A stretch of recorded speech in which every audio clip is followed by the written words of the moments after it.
안녕하십니까. 사회조사 분석사 2급 1차 시험 강의를 맡게 된 심우진입니다. 여러분들 만나서 반갑습니다.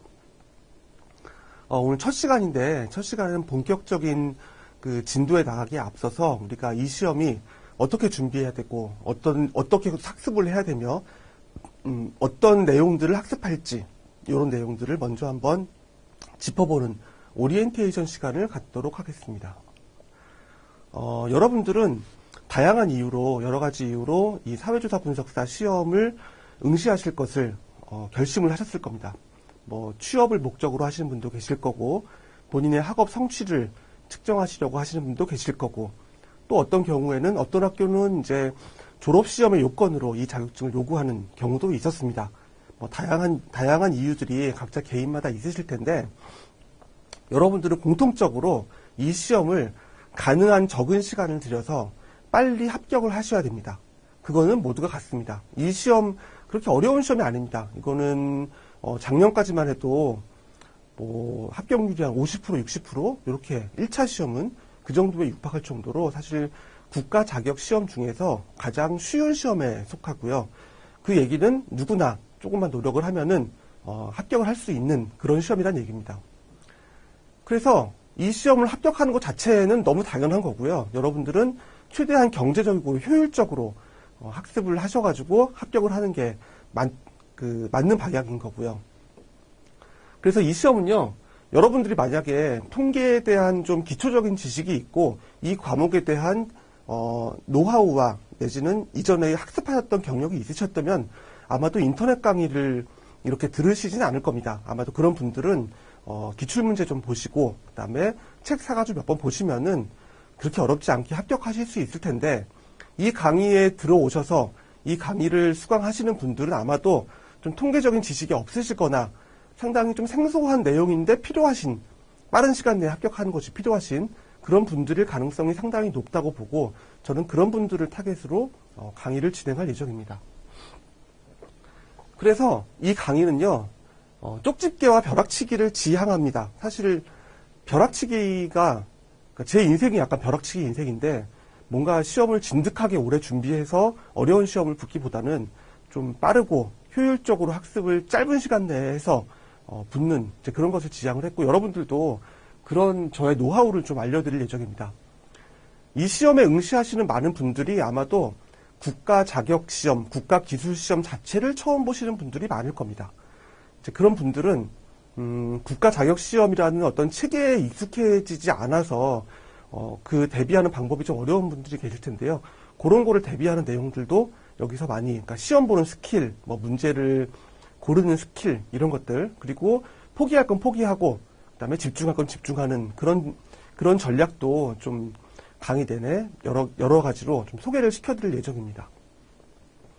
그리고 사회조사 분석사 시험이요, 22년 이후로 좀 출제 경향이 바뀌었습니다. 그래서 여러분들이 유튜브에 많이 찾아보시잖아요. 사회조사 분석사 난이도, 사회조사 분석사 합격 기간 찾아보면 이제 이런 그 영상들을 많이 볼 겁니다. 노베이스로 일주일 만에 합격하기, 3일 동안 기출문제만 풀어서 합격하기, 요런 이제 과시성 수기들이죠. 그런 것들이 많이 보일 텐데, 일단 그분들이 진짜 노베이스인지 아닌지는 이제 검증하기 쉽지 않고요. 그리고 그분들이 그렇게 붙었을 수도 있습니다. 예전엔 좀 그런 게 가능했었던 게, 기출문제들이 전부 공개가 돼 있었고, 기출문제가 비슷하게 나오는 출제 경향도 있었는데, 22년 이후로 바뀌었다고 했잖아요. 바뀐 다음에는 또 출제된 CBT로 또 바뀌면서 기출문제가 공개가 안 되는 경우가 상당히 많이 생겼습니다.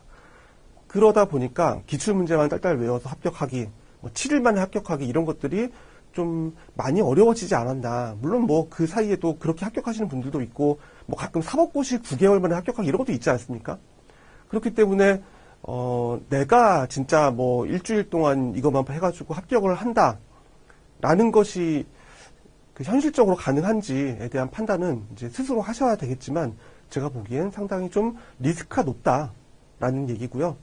이런 시험은요, 한 번에 붙어야 돼요. 2번, 3번 보시면은 너무 괴로워지고, 좀 그렇다고 합격 확률이 높아지는 것도 아니고 그렇습니다. 그래서 한 번에 붙어서 고통의 총량을 최소화시키는 이제 그런 전략을 좀 생각을 하시면 될 것 같습니다. 합격 자체의 목표라고 했고요. 그 다음에 2차 출제 빈도가 높은 부분에 집중을 한다고 했는데, 전체 과목 중에서요, 우리는 이 시험을 1차만 붙을 게 아니라 2차까지 붙어야 되지 않습니까? 1차만 붙는 건 아무 의미가 없죠. 이왕 공부하는 김에 우리가 이왕 집중할 거, 2차에도 나올 부분은 좀 더 열심히 하고, 2차에 안 나오고 1차에만 나올 부분은 그래도 좀 효율적으로 한 생각에서는 좀 덜 열심히 하는 선택과 집중이 필요하죠. 그래서 그 부분들도 짚어드릴 예정입니다. 이 부분은 1차에도 나오고 2차에도 나오니 확실히 외우고 가셔야 됩니다 라고 하는 부분과, 이거는 학습하는 데에 좀 시간과 노력이 많이 들어가는데 2차에는 출제되지 않으니까 혹시 좀 시간이 없으신 분들은 이 부분은 좀 덜 하셔도 됩니다 라고 좀 말씀을 드릴 예정입니다. 근데 우리가 뭐 시험 보는 기계도 아니고 이렇게 그렇다고 너무 시험에 이렇게 목매이고 그런 것도 좀 그렇잖아요. 그래서 데이터 리터러시를 함양하는 내용들도 좀 다룰 예정인데요. 통계와 데이터에 대한 얕고 넓은 지식, 그리고 전반적인 내용을 상식 위주로 우리 현실 생활에서 일어나는 뭐 그런 일들을 위주로 좀 다룰 예정입니다. 그럼 뭐가 좋느냐? 어디 가서 좀 아는 척 하는데 좋을 수가 있고요. 또 데이터 관련된 수많은 자격증과 우리가 배워야 될 것들이 있습니다. 그런 모든 과목들의 입문 과정으로 사회조사 분석사를 선택하시면 상당히 좋아요. 왜냐하면 가장 쉽거든요. 요걸 하신 다음에 뭐 ADSP, ADP, 빅데이터 분석기사 이런 식으로 조금 더 난이도가 있고 조금 더 데이터에 집중된 뭐 그런 식으로 여러분들의 그 수험 커리어를 이어가시면은 더 좋은 자격증을 많이 취득할 수 있고 여러분들이 몸값을 높인다거나 좀 더 많은 기회를 잡는 데 도움이 될 것입니다. 그래서 그냥 뭐 시험 합격도 합격이지만 이번 기회를 통해서 혹시 몰랐던 나의 데이터에 대한 재능과 좀 그런 게 있는지를 확인해 보는 것도 좋은 기회가 되지 않나 싶습니다. 1종 오류와 2종 오류의 조화라고 써놨습니다. 1종 오류가 뭐고 2종 오류가 뭐냐. 우리 나중에 그 수험 내용 중에 나오는 내용입니다. 1종 오류, 2종 오류. 이게 뭐냐면은 1종 오류는요. 우리가 어떤 현상을, 사회조사 현상을 추정하는 데 있어서 그 현실을 추정하기 위한 여러 가지 통계적 방법을 사용합니다. 그런데 현실을 정확히 추정할 수 없는 오류를 발생시키는 일들이 종종 일어나곤 하죠. 1종 오류라는 것은 갑자기 수업 내용을 좀 말씀드리는 건데요. 1종 오류라는 것은 현실적으로 실제로는 맞는데 나는 이것이 틀리다 라고 추정을 하고 예측을 하는 게 1종 오류입니다. 2종 오류는 사실은 틀렸는데 나는 맞다 라고 잘못 추정하는 게 2종 오류입니다. 이 얘기를 갑자기 왜 꺼내느냐.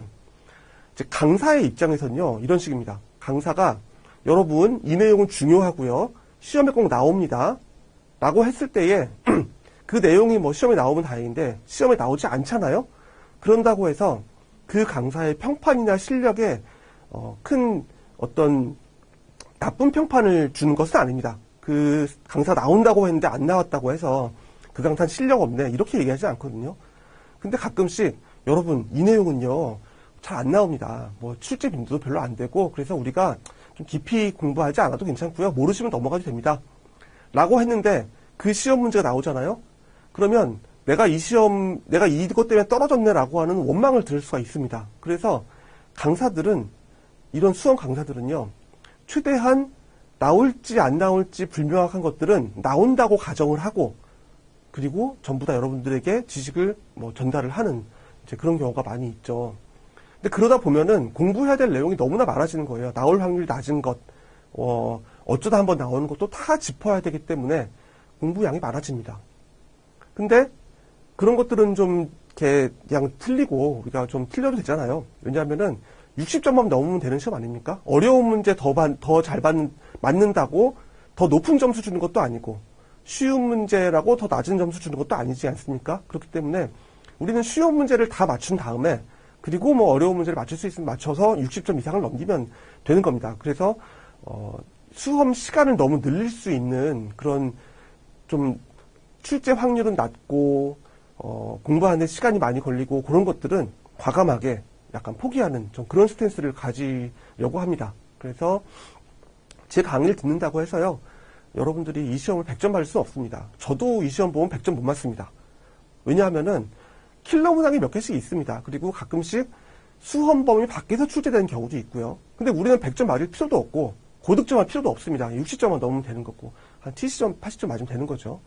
그런 감각으로 이 강의를 좀 들으시면 되겠습니다. 대신 공부할 학습할 내용은 좀 최소화해서 합격을 하는 데 있어서 최소한의 학습량을 좀 제공해 드리도록 그렇게 구성을 해봤습니다. 모자라지도 넘치지도 않는 적정량의 학습을 제시했다고 했는데요. 이 시험이 이렇습니다. 예상 득점. 우리가 공부를 1도 안 하고 이 시기에 아무것도 없고 이 시험을 보면요. 우리는 몇 점을 받을 수가 있냐. 기대값이 25점입니다. 사지선다잖아요. 사지선다니까 우리가 아무것도 모르고 가서 랜덤하게 찍었을 때에 25점이 기대값이고 그거에 이제 뭐 좀 운이 좋으면 더 맞을 수 있고 운이 나쁘면 덜 맞을 수 있겠죠. 그런 상황입니다. 그리고 이 25점을요. 60점까지 끌어올리는 데는 학습 기간이 그렇게 많이 들지 않습니다. 왜일까요? 왜냐하면은 아주 쉬운 문제들이 있습니다. 아주 쉬운 문제들은 한 번만 쫙 훑어봐도 아 이런 내용이구나 라고 하면서 실력이 쑥 올라가고요. 그리고 내가 기존까지 알았던 거를 리콜하는 과정. 그러니까 내가 어디서 한번 본 적이 있는데 라고 하는 거를 한 번 더 학습하면은 이제 확실히 내 거가 되잖아요. 그래서 올라가는 점수가 있고 또 뭐가 있을까요? 또 내가 또 이렇게 지금까지 알고 있던 지식을 바탕으로 조금의 지식만을 더 이제 추가했을 때에 얻을 수 있는 이제 그런 점수들이 있습니다. 그래서 60점까지 올라가는 데는 큰 무리가 없습니다. 근데 우리가 60점 맞겠다고 이제 목표를 정하고 이 시험을 봤다가 하필 그때의 난이도가 좀 높아서 좀 어려운 문제가 많이 나왔다. 그래서 58점으로 떨어졌다. 그럼 너무 억울하잖아요. 그래서 이런 시험은요, 한 70에서 80점 정도 맞는, 요 정도 맞는 이제 우리가 목표를 좀 세워야 됩니다. 그러다 보면은 학습량이 좀 더 많아집니다. 무슨 얘기냐 하면 25점부터 60점까지 올리는 데에 들이는 시간보다 60점부터 80점까지 올라가는 데 들이는 그 시간이 더 많거든요. 왜냐하면은 새로운 개념도 익혀야 되고 조금 더 어려운 문제도 풀 줄 알아야 되고 뭐 그렇습니다. 그래서 뭐 암기도 해야 되고 이해도 해야 되고 그렇습니다. 그래서 우리는 한 요 정도 맞는 거를 목표로 이제 우리 강의는 구성이 되어 있고요. 내가 진짜 100점이 맞고 싶다라고 하면 여기서는요. 훨씬 더 많은 시간과 노력이 필요합니다. 왜냐하면 말씀드렸죠. 수험 출제 위원들도요. 자기들이 변별력 있게 문제를 내야 되면은 어려운 문제도 내야 되고 그리고 뭐 아예 대놓고 이건 틀려라 라는 문제도 내야 됩니다. 근데 100점까지 맞겠다고 우리가 하려면은 진짜 깊이 공부를 해야 되거든요. 그럴 필요 없지 않습니까? 그럴 필요 없습니다. 한 80점 정도 맞는 우리는 요 정도의 학습량으로 최소한의 학습량으로 최대한의 효과를 거둘 수 있는 우리에게 필요한 건 자격증입니다. 1차와 2차 시험을 합격해서 60점을 넘어서 자격증을 취득하는 것이 목표지 100점을 맞아서 뭐 사회조사 분석사 수석을 한다고 알아주는 것은 아무것도 없습니다. 우리는 요 목표로 우리 강의도 요 정도 선을 목표로 해서 여러분들이 단시간 내에 최소한의 노력으로 이 시험 합격하시고 남은 시간 내에 대학생분들은 학점도 따시고 뭐 영어 공부도 열심히 하시고 연애도 좀 하시고 요새 젊은 사람은 연애 잘 안 한다고 연애도 좀 하세요. 연애도 하시고 직장인분들은 직장 생활에 충실하시고 또 가족과의 시간도 보내시고 그리고 시험을 합격하고 그렇게 하는 걸로 우리 같이 가시도록 하죠. 아까 잠깐 언급드린 부분인데 2차 연계 부분은 좀 심화해서 학습을 할 겁니다. 그러니까 똑같이 점수를 얻는다 그래도 2차에도 자주 나오는 부분들은 심화할 거고 1차에만 출제되는 내용들은 중요한 부분만 그리고 여러분들이 아시면 좋을 내용만 위주로 학습을 할 예정입니다. 우리 시험은요. 주요 개념과 용어만 알아도 합격은 가능합니다. 그래서 각 용어의 개념과 장단점, 활용, 예시 이런 것들을 주로 말씀드릴 거예요. 처음 보는 단어와 개념들이 나올 수가 있습니다. 걔네들이 무엇이며 또 뭐 이 방법은 어떤 장단점이 있으며 어떻게 활용하며 예시는 무엇이며 이런 게 있을 거고요. 상대되는 개념과 뭐 같은 카테고리를 묶어서 이해하는 걸로 이렇게 구성을 많이 했습니다. 우리가 옛날에 그 영어 단어 외울 때도 반대말을 서로 외우면 좀 단어가 암기가 쉬웠죠. 우리의 뇌가 그렇게 구성이 되어 있대요. 상대되는 개념, 반대말, 장단점 이렇게 반반 나눠서 이해를 하고 학습을 하면은 좀 더 이해와 학습이 쉽도록 왜인지는 모르지만 우리 뇌가 그렇게 구성이 되어 있다고 합니다. 그래서 우리 교재도 계속 이런 식으로 나갈 겁니다. 분류하고 그 분류에 따른 장단점, 활용 방법, 예시 요게 1, 2과목에서는 주로 나올 거고요. 가능하면 좀 쉽고 우리 생활에서 얻을 수 있는 그런 예시와 이미지를 활용한 이해를 할 거고요. 암기할 내용들도 많이 제공을 할 겁니다. 두 문자라고 했는데 앞문자 따서 외우는 거요. 이게 그 국가자격시험, 국가기술시험에 필기를 합격하는 데는 정말 왔답니다. 왔다. 최고의 방법입니다. 암기는 너무 구태의연한 방법이 아닌가요? 라고 하면 학습에 있어서 암기는 정말 효율적이고 빠르고 정확한 방법입니다.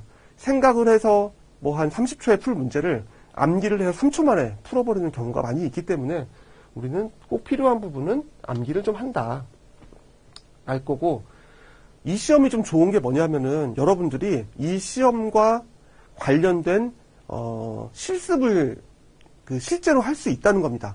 뭐냐 하면 내가 설문조사에 응답을 하고 내가 좌담회에 참석을 하고 우리가 앉아서 공부하는 것만큼이나 그걸 한번 해보면은 좀 더 이해와 그 학습이 쉽습니다. 그러니까 하시면서 제가 몇 번 짚어드릴 텐데 요런 설문조사에 참여해보세요. 요런 좌담회에 참여해보세요. 라고 하면은 거기에 참여하는 것만으로도 가능하면 좀 큰 조사기관이 하는 것들이요. 참여하면서 아 설문조사 문항을 이렇게 만들었구나. 이들은 나한테 어떻게 응대를 하는구나 라는 것을 보면서 실제 시험과 연관되는 부분들을 많이 학습할 수 있는 그런 시험입니다. 학습 내용에 재미를 좀 붙일 수 있도록 구성을 했다고 했는데요. 시험 공부도 공부인데 갈수록 우리가 데이터 역량, 데이터 리터러시, 통계 지식 같은 것이 중요해지고 있지 않습니까? 옛날부터 이제 미래에는 통계적 역량이 되게 중요해질 것이다. 데이터 리터러시가 중요해질 것이다. 라고 했는데 최근 한 10년간 뭐 빅데이터, AI 뭐 이런 것들이 전부 다 이제 이 우리가 다룰 기초통계학 내용에서부터 출발을 합니다. 그렇기 때문에 요 기초통계 소양을 기르면 여러분들이 훨씬 더 유능한 사람이 될 수가 있습니다. 이게 무슨 얘기인지 좀 말씀드릴게요. 왜 이 공부를 하면 내가 유능해질 수가 있는가 라는 건데 왜 인생에 도움이 된다고 써놨나, 왜 필수 교양인가 라고 써놨는데 이게 이제 그 공무원 7급 시험에 피셋 시험의 2개년 합격선입니다. 보면은 통계직이 제일 높습니다. 통계직이 가장 높고요. 그리고 해마다 좀 다르긴 하지만 보통 1위부터 3위까지가 통계직렬입니다. 왜 그럴까요?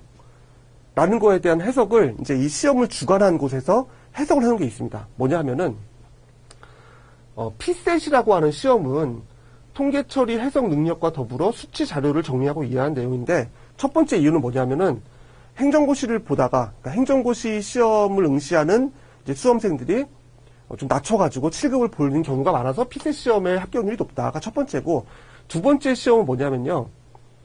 통계 처리 해석 능력과 수치 자료 정리의 일을 이해하면은 분석과 정보 추출 능력을 평가하는 영역이 많기 때문에 다른 직렬 수험생보다 유리하다는 게 이들의 해석입니다. 근데 실제 그렇습니다. 무슨 얘기냐면 피셋 시험뿐만 아니라 여러분들 입사 시험 있잖아요. 뭐 G셋 이런 시험 있죠. 각 대기업들에 입사하기 위해서 보는 시험들, 그 시험들의 시험 점수가 통계 전공하신 그 학생들은 상당히 높습니다. 통계학 전공한 학생들이 그런 시험을 되게 잘 뚫어요. 왜냐하면은 똑같거든요. 얘랑 똑같이 자료 정리, 수치 이해, 분석, 정보 추출 능력이 기본적으로 통계학을 공부하면서 함양이 되고 또 통계적 그 사고를 하면서 길러지기 때문에 그렇습니다. 근데 그 시험을 잘 보는 게 뭐가 중요하느냐? 그 시험들은 어떻게 구성이 되어 있냐면 이 시험을 잘 보는 사람들은 아마도 우리 회사나 공무원이 되었을 때에 더 유능할 것이다 라는 것을 전제에 두고 그를 평가하기 위해 만든 시험입니다. 그렇기 때문에 결국 통계적 사고, 지식, 역량을 갖춘 사람들은 이 시험도 잘 통과할 뿐만 아니라 통과한 후에도 조직에 들어가서 더 높은 성과와 역량을 발휘한다는 어떤 그 레퍼런스가 있는 거죠. 결과 자료가 있는 겁니다. 그래서 우리가 여기에 재미를 붙이고 뭐 전체적으로 뭐 계산을 잘하고 이런 것도 물론 중요하겠지만 그보다 통계적 사고, 과학적 사고, 통계적 분석 역량, 능력의 기초를 닦아 놓는다면 우리들이 살면서 마주하는 수많은 의사결정 문제 해결 역량 같은 것을 기르는 데에 훨씬 더 도움이 된다. 우리 인생에 도움이 된다. 라는 거를 좀 말씀을 드리고 싶고요. 저도 이제 통계학 전공하고 회사에 들어가서 엑셀 같은 거 배우고 뭐 그런 것들이 살면서 꼭 뭐 회사에서 돈을 벌고 이런 것뿐만 아니라 그냥 인생에 살면서 마주치는 수많은 의사결정에서 도움이 됐던 것 같아요. 자, 이 사건의 기대값은 뭘까? 내가 여기서 만약에 손해를 본다면 어떤 확률로 어떤 손해를 보게 될까? 어떤 이익을 보게 될까? 라는 판단을 하잖아요. 여러 가지 살면서 부딪히는 문제들이 있죠. 그런 거를 판단하는 데 도움이 되니까 여러분들이 이 공부를 하시면서도 뭐 그냥 진짜 학습만을 위한 학습뿐만 아니라 그 시험에 붙기 위한 학습뿐만 아니라 이 학습은 나의 인생에 도움이 된다 라는 감각으로 좀 가시면 될 것 같습니다.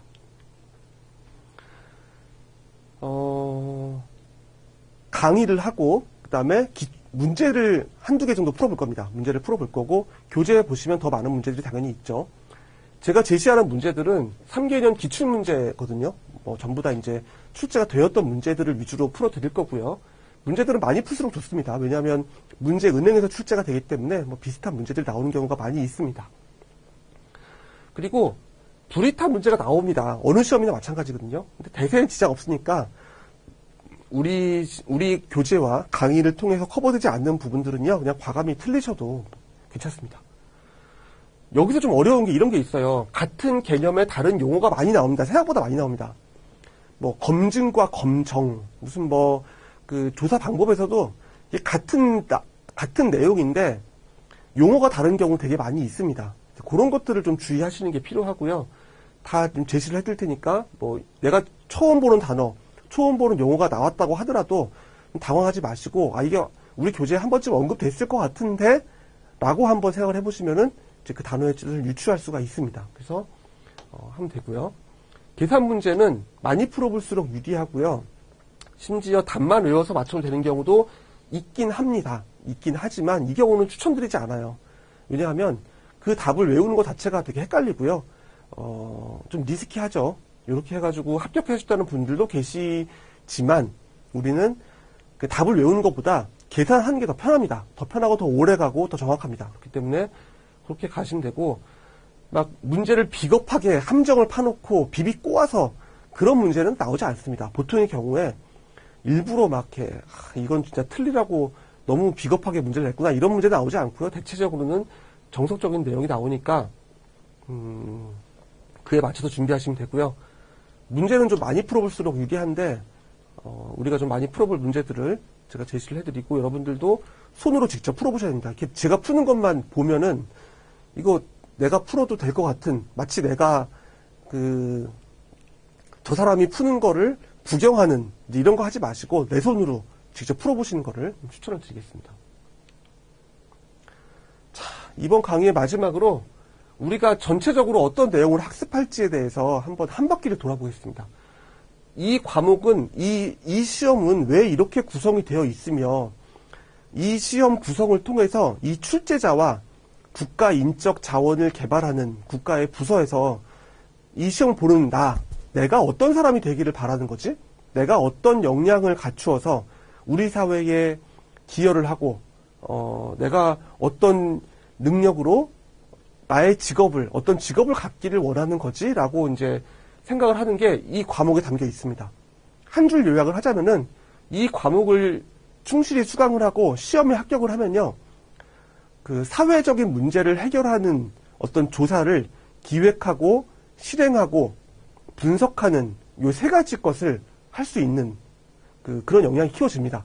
물론 앉아가지고 우리가 문제를 푸는 것과 실제로 실무를 하는 것은 좀 다르긴 할 수 있으나 이런 이론을 가지고 우리가 실무를 접하게 되면은 훨씬 더 쉽게 실무를 습득할 수가 있는 그런 과정입니다.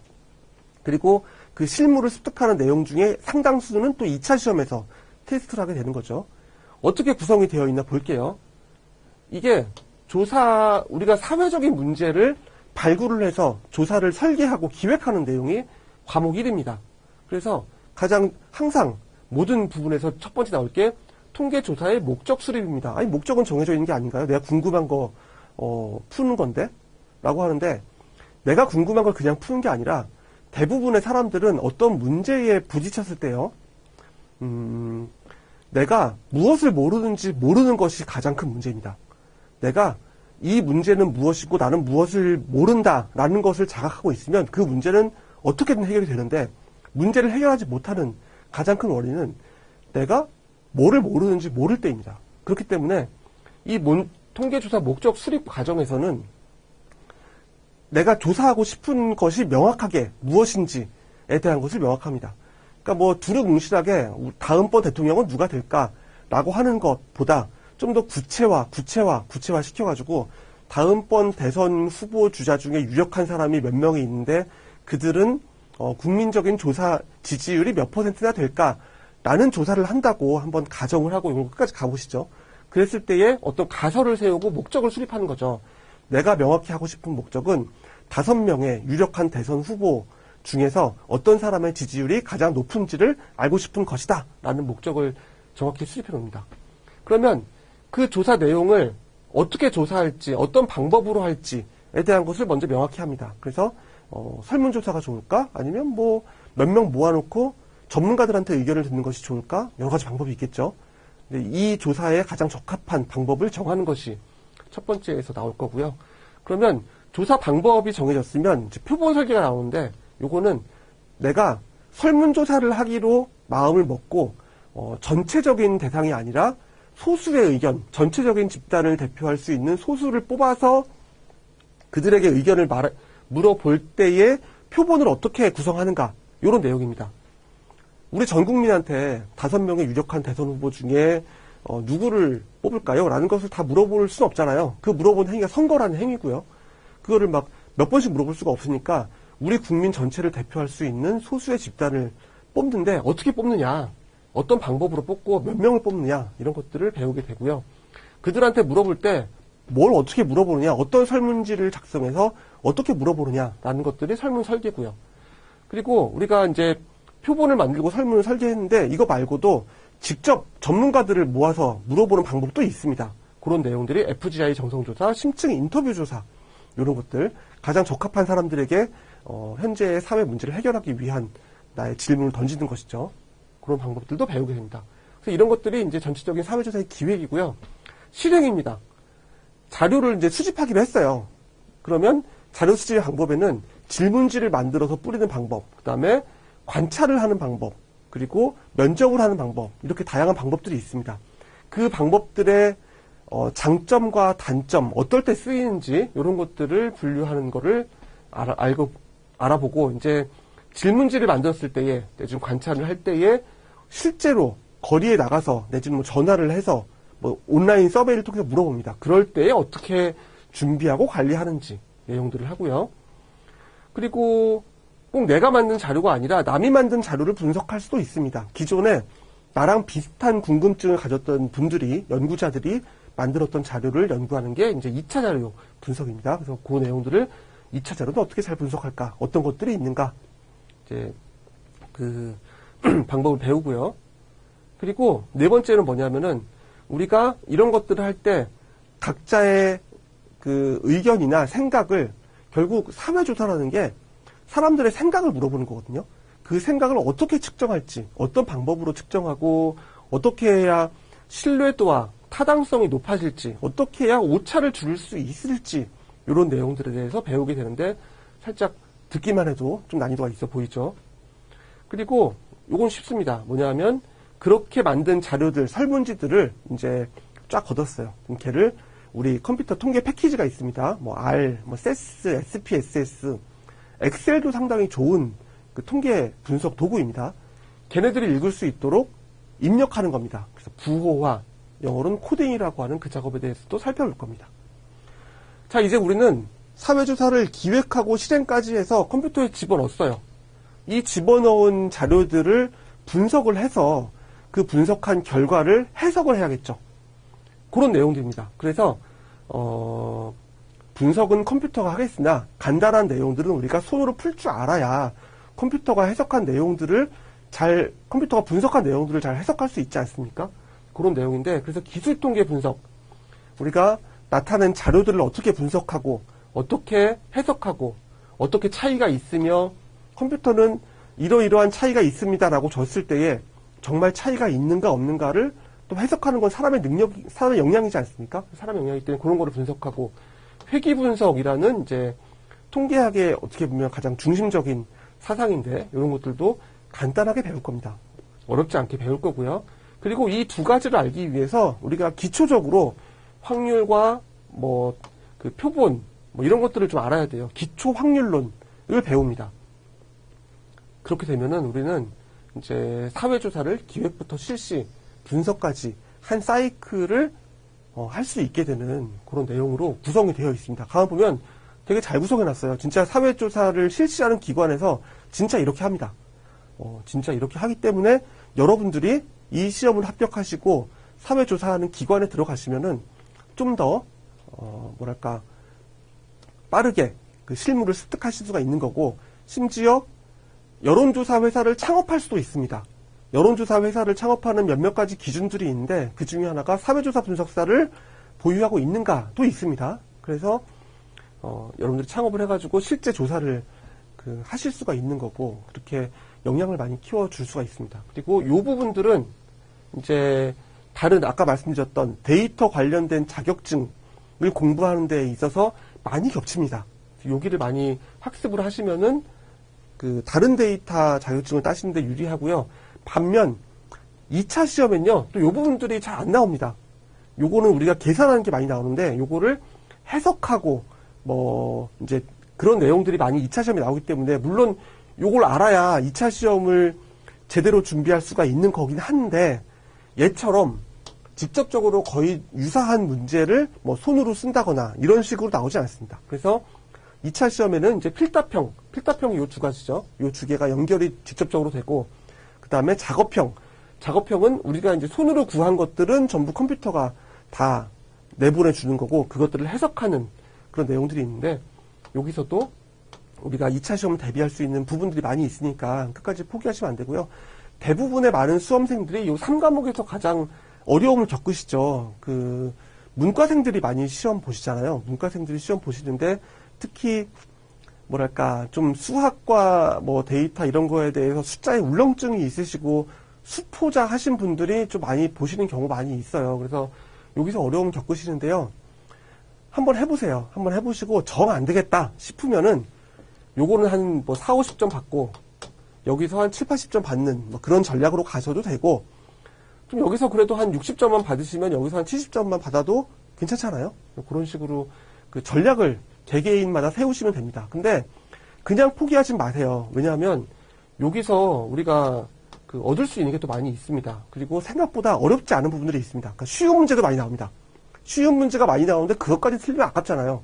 여기 나오는 것 중에 비비고 와서 어려운 문제는 그냥 포기하고, 여기 나오는 것 중에 쉬운 문제들은 다 잡을 수 있도록 그렇게 제가 교재와 강의를 구성해 놨으니까 믿고 따라오시면 좀 좋을 것 같습니다.